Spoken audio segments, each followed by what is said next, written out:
इस कानून में कहां कोई रोक लगाई है भाई? साथियों, नए कृषि सुधारों से किसानों को नए विकल्प और नए कानूनी संरक्षण ही तो दिए गए हैं, लेकिन पिछले कुछ समय से एक अलग ही ट्रेंड देश में देखने को मिल रहा है। काशी के आप सभी जागरूक साथियों ने भी ये जरूर अनुभव किया होगा। पहले होता यह था कि सरकार का कोई फैसला अगर किसी को पसंद नहीं आता था तो उसका विरोध होता था, लेकिन बीते कुछ समय से हम एक नया ट्रेंड देख रहे हैं। हम अब देख रहे हैं कि अब विरोध का आधार फैसला नहीं, बल्कि भ्रम फैलाकर, आशंकाएं फैलाकर, फिर तो भविष्य में ऐसा होगा, फिर तो भविष्य में ऐसा होगा, अब तो ये होने वाला है, उसको आधार बनाया जा रहा है।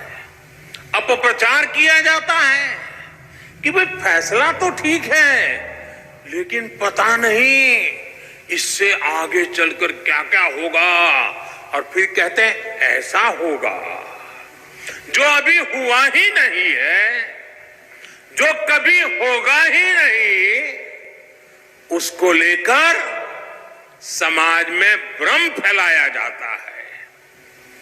ऐतिहासिक कृषि सुधारों के मामले में भी जानबूझकर यही खेल खेला जा रहा है।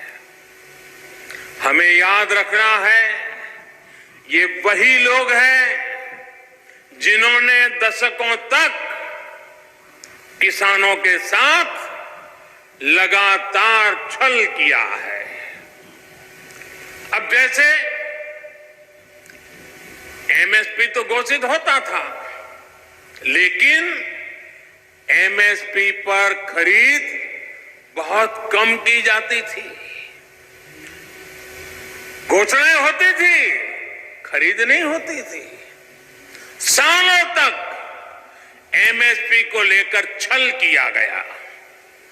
किसानों के नाम पर बड़े बड़े कर्ज माफी के पैकेज घोषित किए जाते थे, लेकिन छोटे और सीमांत किसानों तक ये पहुंचते ही नहीं थे। यानी कर्ज माफी को लेकर भी छल किया गया। किसानों के नाम पर बड़ी बड़ी योजनाएं घोषित होती थी, लेकिन वो खुद मानते थे कि 1 रुपये में से सिर्फ 15 पैसे ही किसान तक पहुंचते हैं।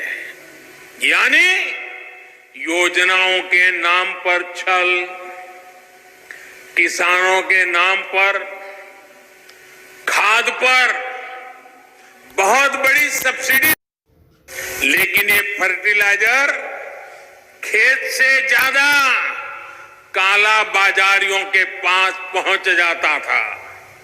यानी यूरिया खाद के नाम पर भी छल। किसानों को प्रोडक्टिविटी बढ़ाने के लिए कहा गया, लेकिन प्रॉफिटेबिलिटी किसान के बजाय किसी और की सुनिश्चित की गई। पहले वोट के लिए वादा और फिर छल। यही खेल लंबे समय तक देश में चलता रहा है। साथियों, जब इतिहास छल का रहा हो, तब 2 बातें बड़ी स्वाभाविक है। पहली ये कि किसान अगर सरकारों की बातों से कई बार आशंकित रहता है, तो उसके पीछे दशकों का ये लंबा छल का इतिहास है।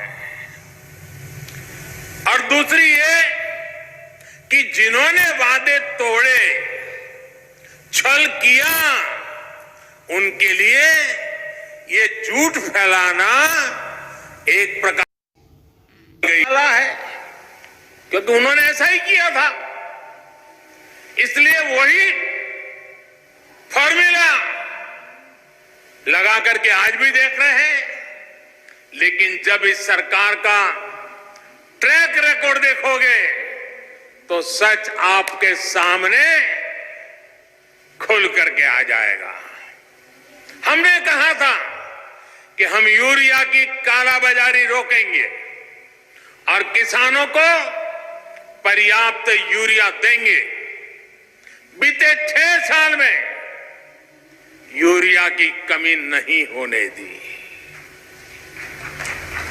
पहले तो यूरिया ब्लैक में लेना पड़ता है, यूरिया के लिए रात रात लाइन में ला करके रात को बाहर ठंड में सोना पड़ता था और कई बार यूरिया लेने वाले किसानों पर लाठीचार्ज की घटनाएं होती थी। आज ये सब बंद हो गया। यहां तक कि कोरोना लॉकडाउन तक, उसमें भी जब लगभग हर गतिविधि बंद थी, तब भी हमने यूरिया पहुंचाने में